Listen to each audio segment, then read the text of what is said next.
물론 성령 하나님께서 우리 가운데 함께 계시는 줄로 믿습니다. 오늘은 부활주일입니다. 기독교에서 부활이라는 것은 핵심이라고 할 수 있어요. 모든 것보다도 핵심. 그러니까 기독교에서 부활을 빼면 시체입니다. 말 그대로 시체. 정말 시체예요. 끝나는 거 시체로 끝나는 거라는 것은 기독교가 아무 의미가 없을 수 있는 거죠. 그러나 주님께서는 죽음을 이기시고 다시 사셨어요. 부활하셔서 하늘에 올르시면서 성령님을 보내시사 우리 가운데 늘 동행하시는 놀라운 역사를 우리 가운데 행하셨던 것이 바로 부활의 사건 이후에 일어난 일들입니다. 오늘 본문인 베드로서는요, 고난의 천 이 소아시아 교회에 흩어졌던 1절에 말씀했던 여러 교회들에게 위로의 편지를 한 겁니다. 베드로서들은 당연히 베드로가 저자겠죠. 근데 의문을 갖는 것이, 베드로는 공부도 짧고 아는 것도 없는 사람인데 어떻게 이렇게 훌륭한 그런 문장으로 글을 쓸 수 있을까? 이거 거짓말 아닌가? 이렇게 얘기할 수도 있을 텐데요. 그 사실에 대해서 베드로 사도가 베드로전서 5장 12절인가요? 거기서 5장 12절에서 밝혔죠. 자기의 형제 신라라는 사람을 통해서 이것을 기록했다라고 기록하고, 그러니까 베드로가 자기의 경험에 대해서 막 다 얘기를 한 것이고, 그리고 그 뒤에 신라가 이제 아주 좋은 글씨체로 정리를 해놓은 것. 그러니까 베드로 얘기죠. 베드로 얘기인데 신라가 다시 정리해 놓은 것이 베드로 전후서의 이야기입니다.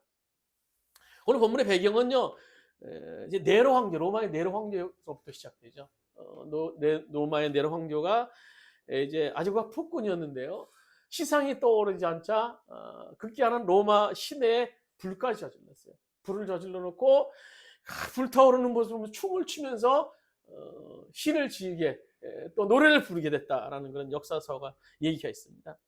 그래서 그 일로 인해서 로마 중심이 쑥대밭이 됐고 로마의 군중들은 막 항의하기 시작했어요. 근데 그 항의가 너무 심해지자 오늘 이 로마의 네로 황제는 희생양이 필요했어요. 그래서 희생양을 당시 자기가 정말 괘씸하게 여겼던, 가시같이 여겼던 크리스찬들에게 돌리기 시작했습니다. 그래서 방화의 주인공이 크리스찬들이다, 기독교인들이라는 소문들을 로마 시내에 막 퍼뜨리기 시작했어요. 그러고 나서 크리스찬들에 대한 박해가 시작되기 시작합니다. 로마의 원형 경기장에 모아놓고 너는 주님을, 예수 그리스도를 주라고 시인할 것이냐 아니면 네로 황제를 주라고 시인할 것이냐 묻습니다.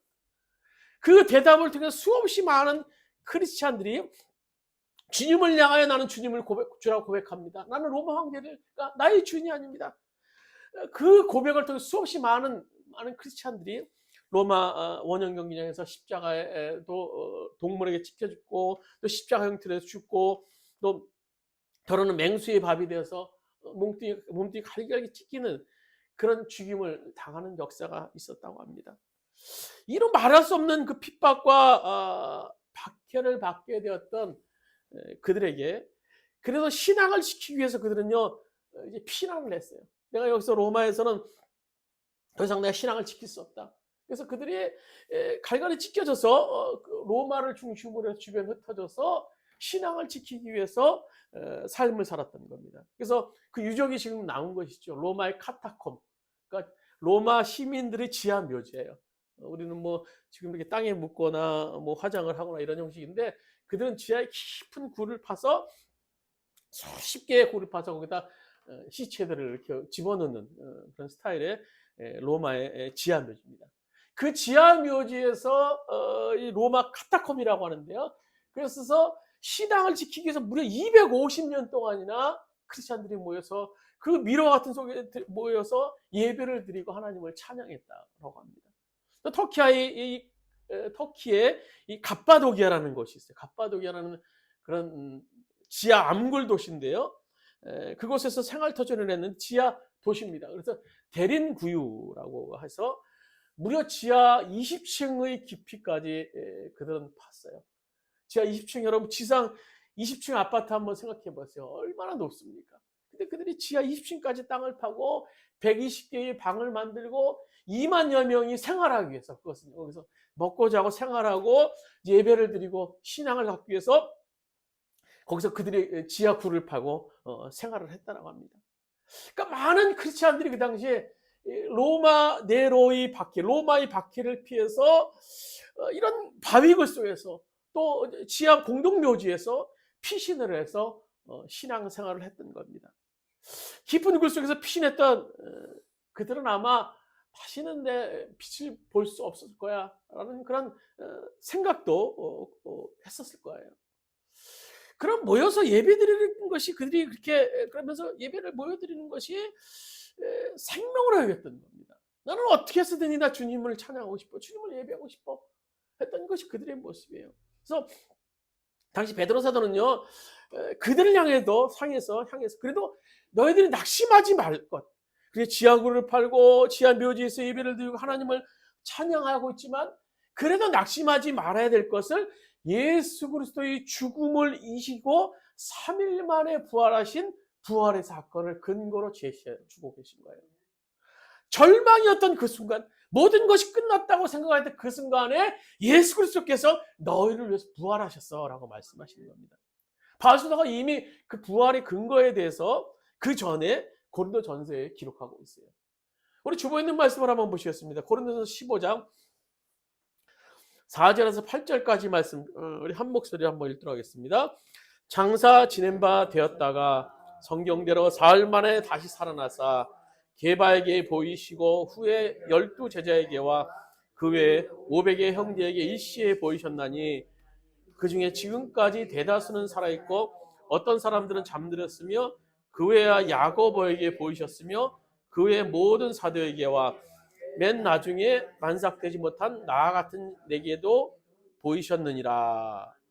오늘 바울 사도는요, 부활의 근거에 대해서 확실하게 이렇게 많은 사람들이 부활을 목격했다라고 제시하고 있는 거예요. 그리고 그 부활이 성경대로 됐다는 거예요. 성경대로. 구약의 그 오래전 역사, 몇천 년 전 역사에 기록된 성경 말씀대로 하나님이 계획하시고 실천하셨던 그런 사건이다라고 말씀해 주고 계시는 거예요. 그리고 그분은 그 말씀대로 사흘 만에, 3일 만에 다시 일어나시는 그런 일을 행하셨는데, 그것을 수없이 많은 사람, 500여, 120문도, 수없이 많은 사람이 목격했다라는 겁니다.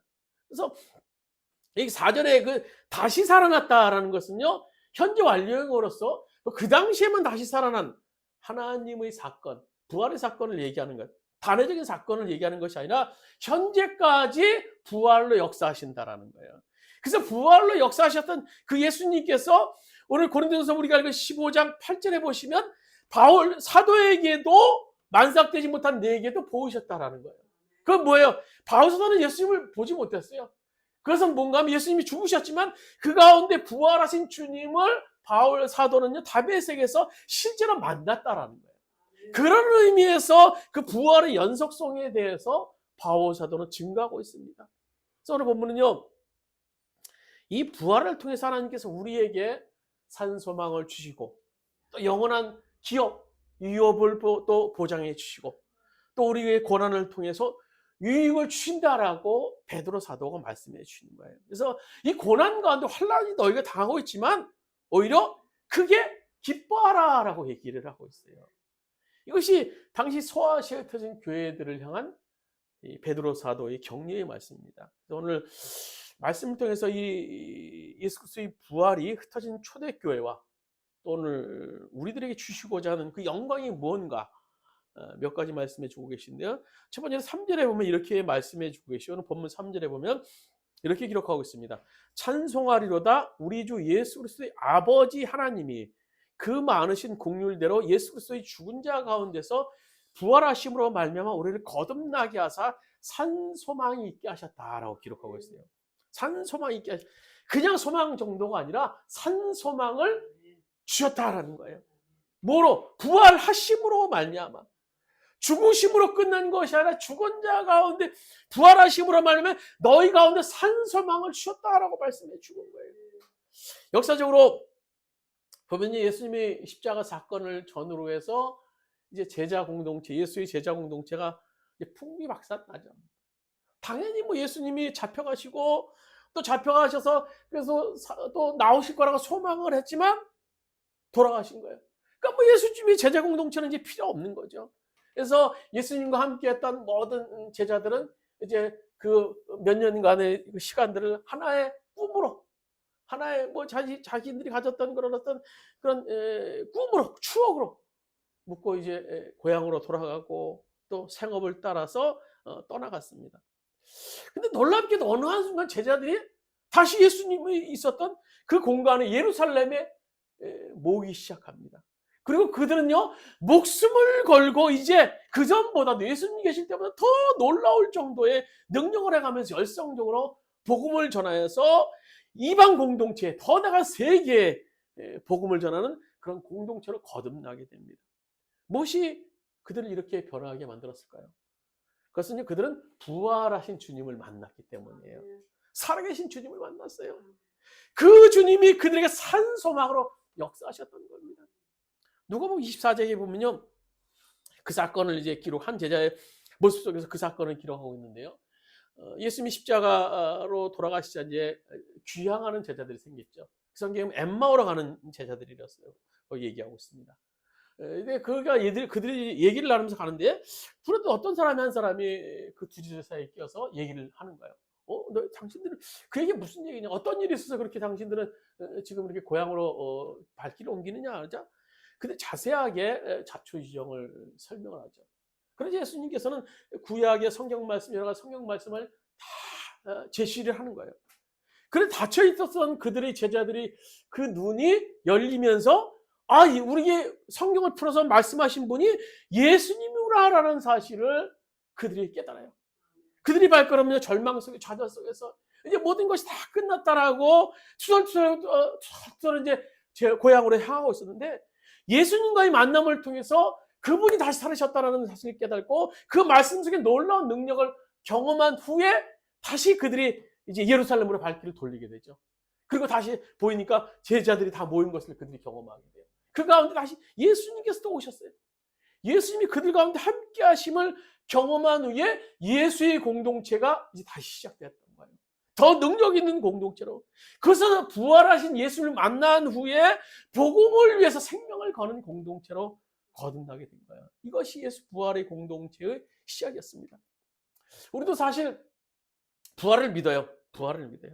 예수님께서 사망 권세를 깨시고 부활하셔서 하늘에 올라가셔서 또 성령님을 보내셔서 또 우리 가운데 함께 하신다. 우리가 마지막 날 우리는 주님과 함께 하나님의 나팔소리 들릴 때 우리 이름을 부르면서 올라간다 라고 믿는데, 우리들의 신앙의 경우는요, 교리적인 경우가 참 많은 것 같아요. 그냥 글자 그대로만 믿는 거. 막연히 산 소망이 우리 가운데 역사하지 못하는 경우가 참 너무 많은 것 같아요. 부활의 능력이 우리 가운데 없어요. 마지막 날 우리는 다시 살겠죠. 그 주님이 우리 가운데 지금 계시겠죠 라고 교리적으로 이론적으로 알고 있을 뿐이지, 그 주님이 부활의 능력으로 오늘 우리 가운데 오신다는 사실에 대해서 말로만 하지 우리는 믿지 못하고 있어요. 그 여인이 성경에 나오는 요한복음 11장에 나오는 나사로의 동생 마르다입니다. 마르다. 죽음의 현장에 나타나신 예수님께서 마르다 사람들 향해서 말씀하시죠. 내 오라비가 다시 살리라. 다시 살리라. 그래서 마르다가 어떻게 대답합니까? 아유, 주님 맞아요. 말씀 맞아요. 믿습니다. 그러나 우리 오라비는 마지막 날 내가 다시 살아날 줄을 내가 압니다. 내가 압니다라고 얘기해요. 오늘 그 현장 속에 나타나셔서 내 오라비가 살리라라고 말씀하셨지만 그 여인은 교리적으로만 밝았던 여인이에요. 은연중에 튀어나온 거예요. 주님 마지막 날 다시 살겠죠. 그럼 오늘 오빠 나사로의 갑작스러운 죽음 앞에 나타나신 예수님은 도대체 뭡니까? 예수님은 뭐예요? 예수님은 나사로 조문하기 위해서 오신 겁니까? 나사로의 무슨 장례위원장으로 오신 겁니까? 이것은 오늘 시대를 살고 있는 우리들의 모습이 돼요. 예수님이 우리 죽음의 현장, 우리 죽을 것 같은 우리 현장 속에서 수없이 역사하시길 원하시지만 우리의 주님은 항상 조문 오시는 정도의 주님으로 그치는 경우가 얼마나 많은지 몰라요. 죽음의 현장에서 구체적으로 역사하실 그 주님에 대해서 신뢰하지 못하는 우리들의 모습을 가질 때가 얼마나 많이 있는지 몰라요. 부활의 예수님이 과연 오늘 우리 가운데 뭡니까? 부활의 예수님이.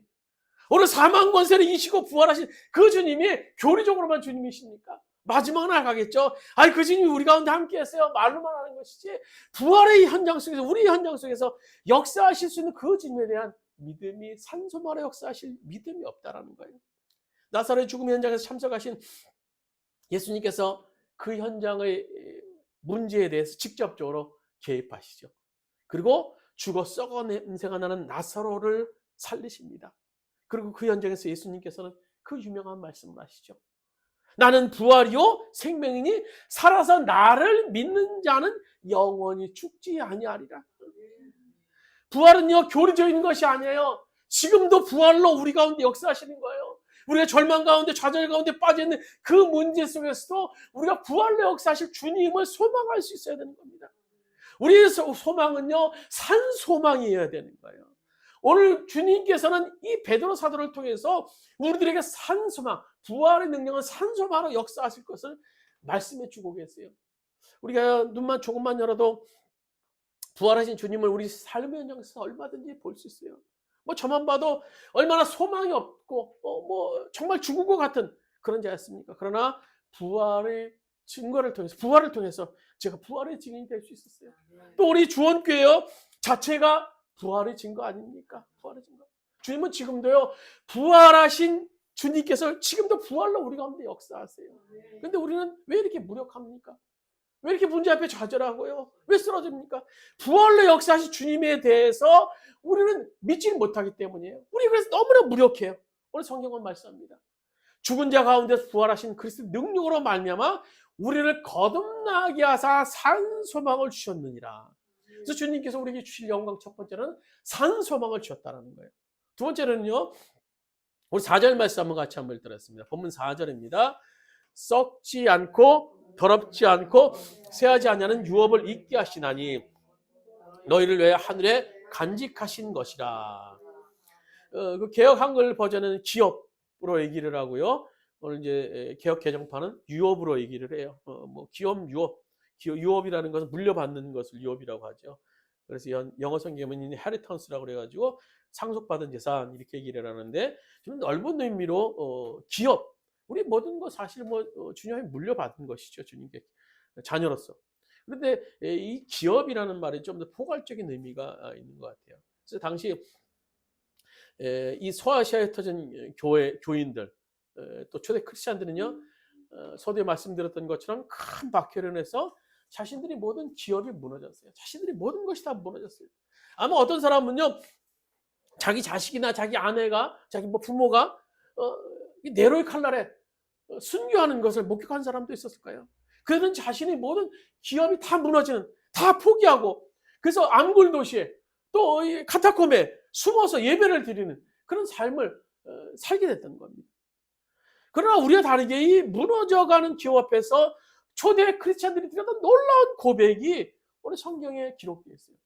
우리 히브리서 10장 34절 말씀 우리 한번 같이 한번 읽도록 하겠습니다. 자기 소유를 빼앗기는 일이 있어도 그보다 더 좋고 재산이 있다는 것을 알고서 그런 일을 기쁘게 당하였습니다. 이게 누군가 하면 초대 크리스찬들을 얘기하는 거예요. 그들이 재산을 빼앗길 때 어떻게 당했다고? 기쁘게 당했다라고. 기쁘게 당했다라는 거예요. 참 어려운 얘기예요. 왜냐하면 더 좋고 영구한 재산이 있는 것을 알게 기쁨으로 당했다라는 거예요. 지금 우리가 뺏기고 또 앗아갈 때 사실 아파요. 근심되죠.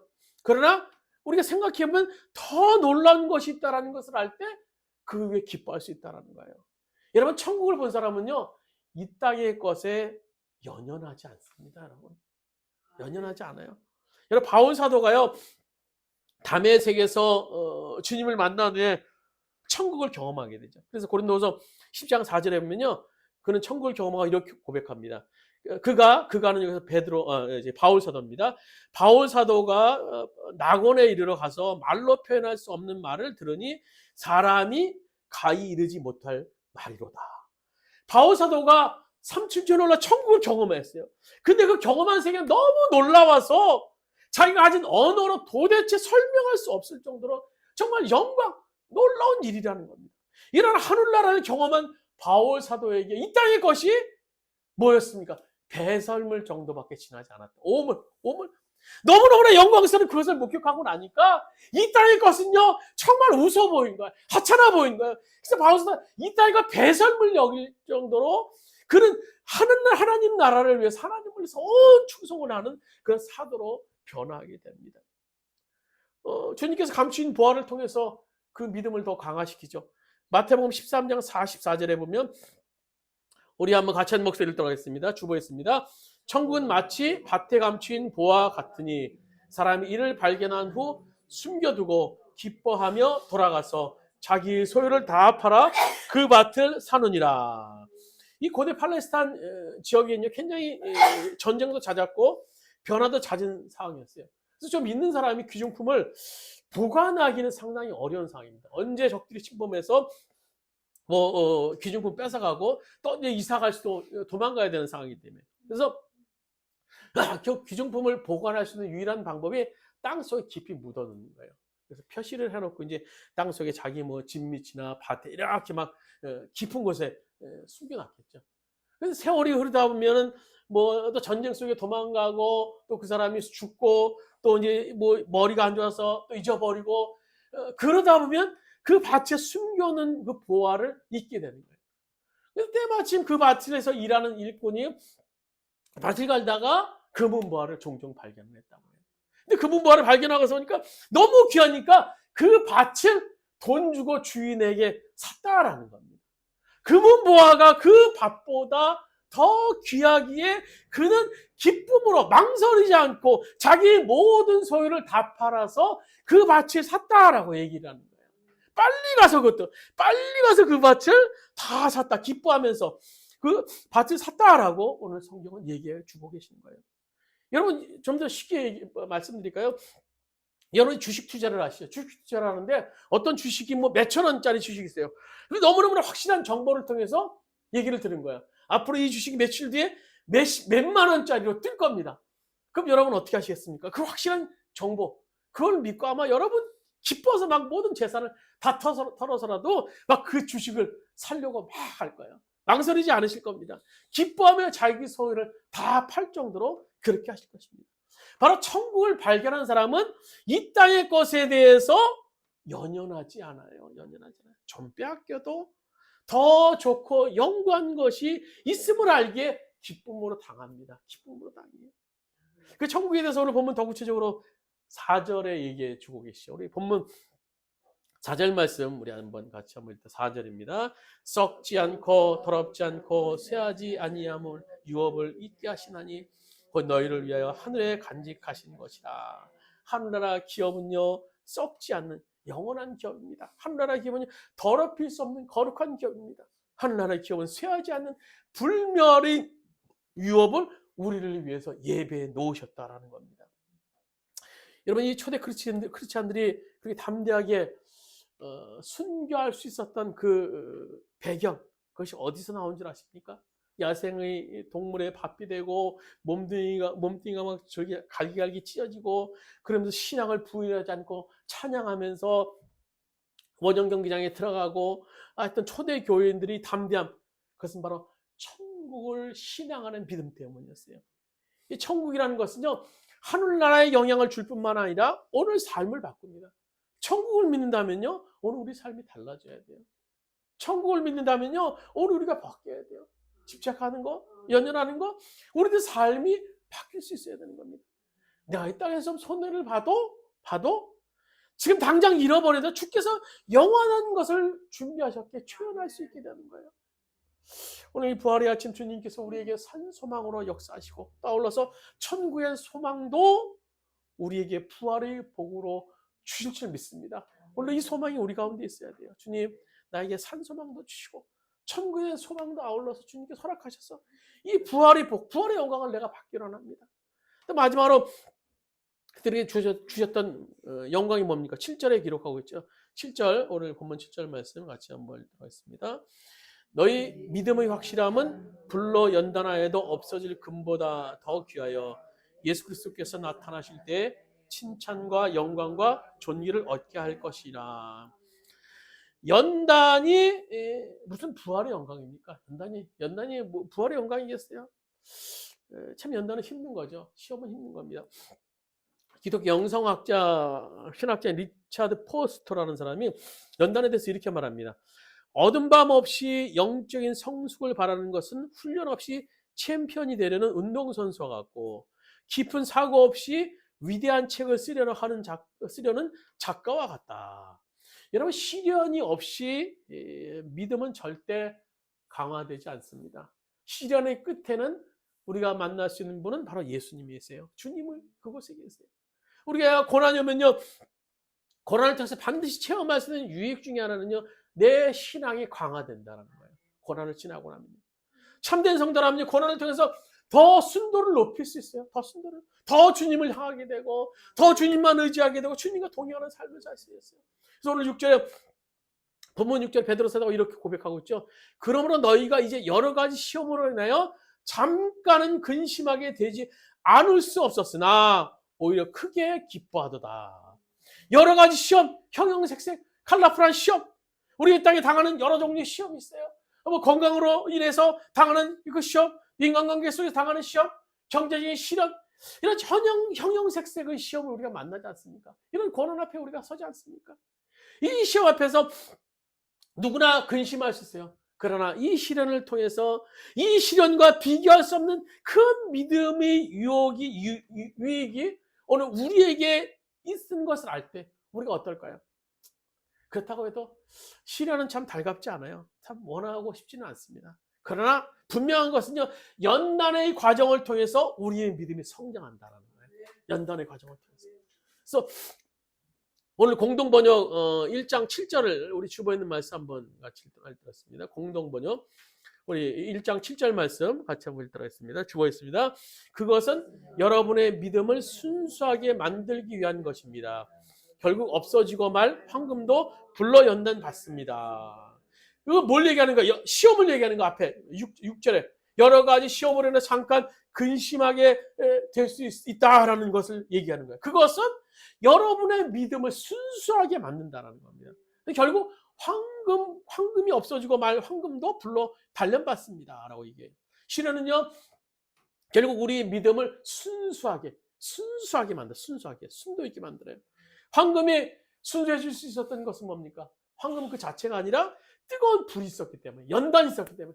그래서 순도 99.9% 순도가 되기 위해서는 끝없이 다스리고 불 속에 들어가는 연단의 과정이 있어야 황금이 진정한 황금이 되는데, 황금보다 훨씬 더 귀한 너희들의 믿음을 얻기 위해서 왜 연단이 없겠느냐라고 오늘 7절에 얘기해 주고 계시는 거예요. 황금도 그렇게 되는데, 여러 종류의 시험이든 이 시험이 제대로 우리가 그리스도인답게 통과한다면요, 반드시 믿음의 유익이 있음을 우리가 기억해야 되는 겁니다. 그래서 우리가 고난에 대해서 베드로 사도는요, 베드로전서 3장 14절 15절에서 구체적으로 이렇게 말씀해 주고 계시죠. 우리 주보에 있는 말씀 같이 한번 읽도록습니다. 베드로전서 3장 14절 15절입니다. 그러나 의를 위하여 고난을 받으면 복이 있는 자니 그들이 두려워하는 것을 두려워하지 말며 근심하지 말고 너희 마음에 그리스도를 주라 거룩하게 하고 너희 속에 소망에 관한 이유를 묻는 자들에게 대답할 것을 항상 준비하되 온유와 두려움으로 하고, 그들이 두려워하는 것을 두려워하지 말며 근심은 소동을 얘기해. 소동하지 말며, 세상 사람들이 두려워하고 소동하는 것처럼 너희는 그렇게 하지 말라라고 얘기를 하는 거예요. 그리고 이렇게 말씀하신 15절에 보시면 너희 마음에 그리스도를 주로 삼아 거룩하게 하고 너희 속에 있는 소망에 관한 이유를 묻는 자에게 대답할 것을 항상 준비하고, 온유와 또 두려워함, 그들을 겸손과 온유함으로 대하라는 거예요. 여러분, 세상 사람들이 지금 얼마나 두려워합니까? 세계 전쟁, 고물가론에서 세계적으로도 국가적으로 얼마나 어려워요. 다 두려워 떱니다. 다 걱정이에요. 또 어떤 사람은 주저앉아요. 어떤 사람도 목숨을 끊는 사람도 있어요. 어떤 사람은 정말 아무것도 안 하고 두 손 다 놓고 있는 사람도 있어요. 근데 우리는 소망을 얘기할 수 있어야 되는 거예요. 왜 소망을 얘기할 수 있습니까? 그 소망의 근거가 뭡니까? 그게 가능한 건 뭡니까? 그래서 부활의 주님을 만난 사람들만 가능해요. 절대 이 세상 속에서 이 세상을 바라보고 한탄하고 이 세상 속에 소망을 두는 사람은요, 절대 소망을 얘기할 수 없어요. 부활의 주님을 만나야 돼요. 부활의 주님을. 이 땅에서 부활의 주님을 만난 사람만이 이 세상 속에서 소망을 얘기할 수 있는 거예요. 죽은 자 가운데서 부활하게 하심으로 말미암아 우리를 거듭나게 하사 산 소망이 있게 하셨다라는 거예요.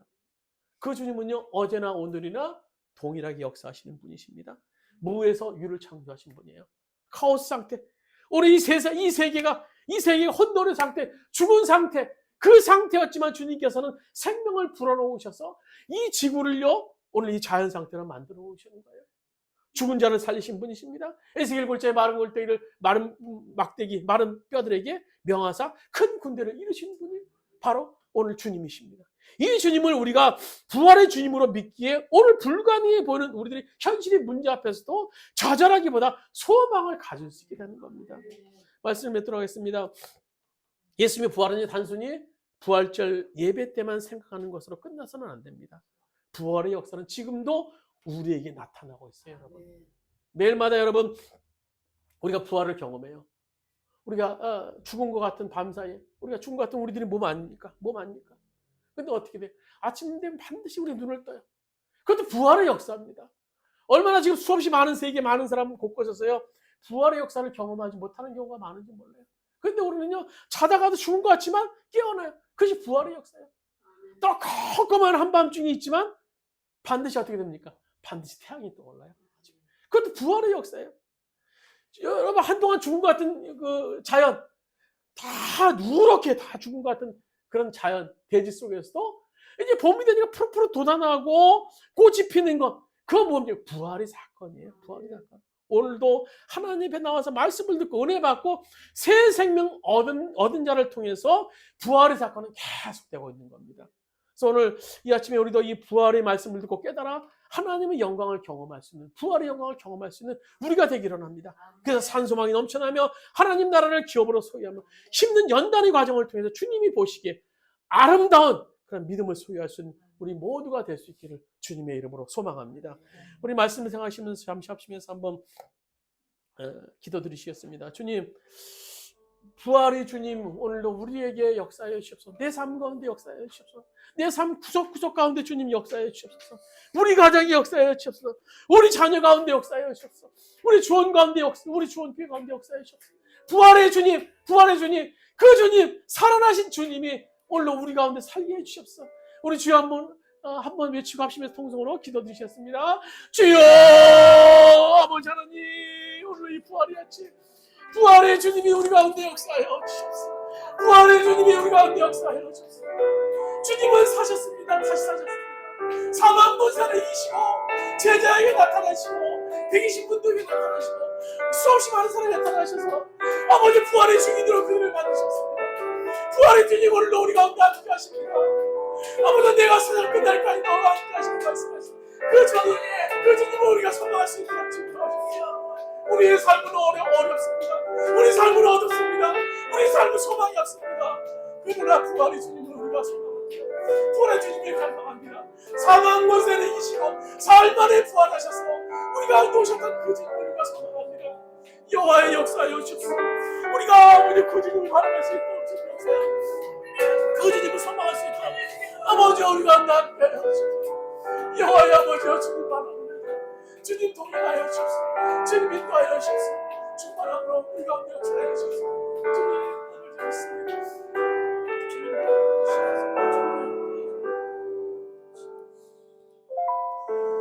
우리의 삶은 다 죽음입니다. 우리 구석구석 바라볼 때 우리의 삶은 다 절망할 것밖에 없습니다. 그러나 오늘 죽음을 이기시고 사흘 만에 부활하셨던 그 주님, 장사 지낸 지 사흘 만에 부활하셨던 그 주님, 그리고 제자 가운데 함께 하셨던 그 주님, 그리고 하늘에 오르셔서 내가 너희와 함께 하겠다고 말씀하신 그 부활의 주님을 우리는 믿습니다. 우리와 동행하시는 그 주님을 믿습니다. 우리 삶 구석구석 가운데 부활로 역사하실 그 주님을 우리가 소망합니다.